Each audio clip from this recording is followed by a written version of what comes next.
নমস্কাৰ মোৰ পৰীক্ষাৰ্থী আশা কৰোঁ আপোনালোকে চাবলৈ আৰম্ভ কৰিছে জ্ঞানঘৰ। আজিৰ এইটো ভিডিঅ'ত আমি আলোচনা কৰিম সাধাৰণ জ্ঞানৰ কেইটামান গুৰুত্বপূৰ্ণ প্ৰশ্নৰ বিষয়ে। এইটো আমাৰ সাধাৰণ জ্ঞানৰ পাৰ্ট 26 হয়। যদি আগৰ ভিডিঅ'বোৰ চোৱা নাই তেতিয়াহ'লে প্লেলিষ্টত গৈ চাব পাৰিব। প্ৰথম কুৱেশ্যন, প্ৰথম আহোম ৰজা কোন আছিল? উত্তৰ চাওলুং চুকাফা। প্ৰথম আহোমৰ ৰাজধানীৰ নাম কি? উত্তৰ চৰাইদেউ। জয়দৌল কোনে নিৰ্মাণ কৰিছিল? উত্তৰ স্বৰ্গদেউ ৰুদ্ৰসিংহই।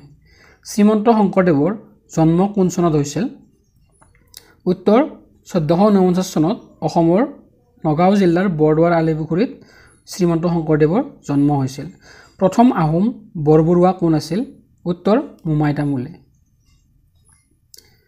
কোনজন আহোম স্বৰ্গদেৱে বৰপাত্ৰ গোসাঁই পদবীৰ সৃষ্টি কৰিছিল? উত্তৰ চুহুংমুঙে। কোনজন আহোম স্বৰ্গদেৱে পোন প্ৰথমবাৰৰ বাবে বৰফুকন পদবী সৃষ্টি কৰিছিল? উত্তৰ হৈছে স্বৰ্গদেউ প্ৰতাপসিংহ।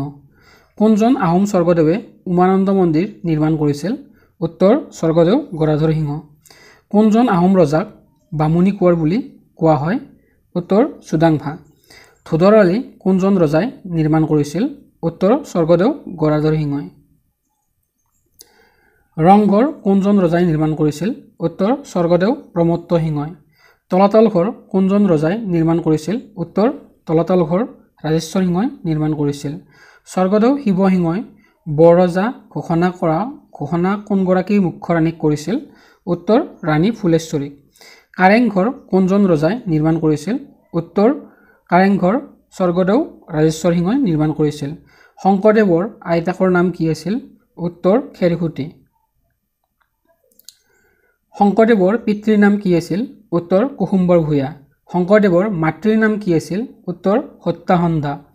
নামদাঙৰ শিলৰ সাঁকো কোনে নিৰ্মাণ কৰিছিল? উত্তৰ স্বৰ্গদেউ ৰুদ্ৰসিংহই। জয়সাগৰ পুখুৰী কোনে নিৰ্মাণ কৰিছিল? উত্তৰ স্বৰ্গদেউ ৰুদ্ৰসিংহই। আহোম সাম্ৰাজ্যৰ শেষ ৰজাজনৰ নাম কি? উত্তৰ স্বৰ্গদেউ পুৰন্দৰ সিংহ। কোনজন আহোম স্বৰ্গদেৱে বিহু গীত নৃত্যক ৰাজকীয় মৰ্যাদা প্ৰদান কৰিছিল? উত্তৰ স্বৰ্গদেউ ৰুদ্ৰসিংহই। শিৱসাগৰ পুখুৰী কোনে খন্দাইছিল? উত্তৰ বৰৰজা অম্বিকা কোঁৱৰীয়ে। চৰাইদেউত ৰাজধানী কোনগৰাকী ৰজাই পাতিছিল? উত্তৰ চাওলুং চুকাফাই। শিৱসাগৰ শিৱদৌল কোনে নিৰ্মাণ কৰিছিল? উত্তৰ বৰৰজা অম্বিকা কোঁৱৰীয়ে শিৱসাগৰৰ শিৱদৌল নিৰ্মাণ কৰিছিল। শিৱসাগৰৰ জয়দৌল কোনে নিৰ্মাণ কৰিছিল? উত্তৰ শিৱসাগৰৰ জয়দৌল স্বৰ্গদেউ ৰুদ্ৰসিংহই নিৰ্মাণ কৰিছিল। মেছাগড় পুখুৰী কোনে খন্দাইছিল? উত্তৰ প্ৰতাপসিংহই। শিৱসাগৰৰ ফাকুৱা দৌল কোনে নিৰ্মাণ কৰিছিল? উত্তৰ ৰুদ্ৰসিংহই শিৱসাগৰৰ ফাকুৱা দৌল নিৰ্মাণ কৰিছিল। গৌৰীসাগৰ পুখুৰী আৰু দৌল কোনে নিৰ্মাণ কৰিছিল? উত্তৰ বৰৰাণী ফুলেশ্বৰী কোঁৱৰীয়ে গৌৰীসাগৰৰ পুখুৰী আৰু গৌৰীদৌল নিৰ্মাণ কৰিছিল। তেজপুৰৰ অগ্নিগড় কোনে নিৰ্মাণ কৰিছিল? উত্তৰ বাণৰজাই তেজপুৰৰ অগ্নিগড় নিৰ্মাণ কৰিছিল। শৰাইঘাটৰ যুদ্ধ কাৰ কাৰ মাজত হৈছিল? উত্তৰ আহোম আৰু মোগলৰ মাজত শৰাইঘাটৰ যুদ্ধ 1672 চনত সংঘটিত হৈছিল। আহোম আৰু মোগলৰ মাজত হোৱা শৰাইঘাটৰ যুদ্ধ কিমান চনত হৈছিল? উত্তৰ 1671 চনত। আহোম আৰু মোগলৰ মাজত হোৱা শৰাইঘাটৰ যুদ্ধৰ সময়ত আহোমৰ ৰজা কোন আছিল? উত্তৰ উদয়াদিত্য সিংহ। স্বৰ্গদেউ চাওলুং চুকাফাই চৰাইদেউত ৰাজধানী কিমান চনত প্ৰতিষ্ঠা কৰিছিল? উত্তৰ 1253 চনত চাওলুং চুকাফাই চৰাইদেউত অসমৰ ৰাজধানী প্ৰতিষ্ঠা কৰিছিল।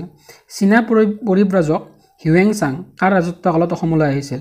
উত্তৰ কুমাৰ ভাস্কৰ বৰ্মনৰ ৰাজত্বকালত চীনা পৰিব্ৰাজক হিউৱেন চাং অসমলৈ আহিছিল। বৰ্মন বংশৰ শ্ৰেষ্ঠ আৰু শেষ ৰজাজনৰ নাম কি আছিল? উত্তৰ কুমাৰ ভাস্কৰ বৰ্মন আছিল বৰ্মন বংশৰ শ্ৰেষ্ঠ আৰু শেষৰজন ৰজা। তো আজিৰ ভিডিঅ'টোত ইমানখিনি আছিলে। ধন্যবাদ।